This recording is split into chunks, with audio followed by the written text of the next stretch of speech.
Friends, நீ நம்ம எங்கே வந்திருக்கோம்னு பார்த்தீங்கன்னா நம்ம கோம்பை மிஸ் தான் வந்திருக்கோம். வாங்க நம்ம கடையை போய் பார்ப்போம்.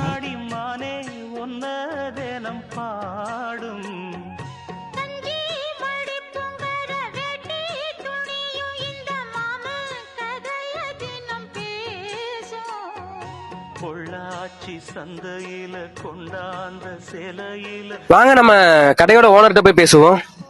வாங்க தம்பி.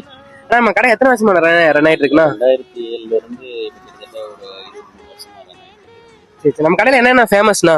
கடையில அதிகமா நம்ம டிஃபன் ஐட்டம் தான் எப்பயும் ஃபேமஸ். மதியம் லஞ்ச் டைம்ல வந்து பாத்தீங்கன்னா வெரைட்டி ரைஸ் கிட்டத்தட்ட ஒரு 8-9 வெரைட்டி ரைஸ் நம்ம கடையில ஃபேமஸ் எப்பயுமே. இப்போ புதுசாக இங்கே லொக்கேஷன் கொஞ்சம் சேஞ்ச் பண்ணியிருக்கோம். அதனால வந்து கொஞ்சம் நான்வெஜ் மீல்ஸ் எல்லாமே கொஞ்சம் புதுசாக டெவலப் பண்ணிட்டு கண்டிப்பா வாங்க. ஆமா ஃப்ரெண்ட்ஸ், அப்புறம் என்ன, நம்ம உடம்புல இருக்க எல்லா மக்களுமே வந்து நம்ம அண்ணனோட கடையை வந்து விசிட் பண்ணி பாருங்க. டேஸ்ட் வைஸ் சூப்பரா இருக்கும். இன்னைக்கு நம்ம கதை முடிச்சிட்டு அடுத்த வீடியோல பார்க்கலாம். Bye friends.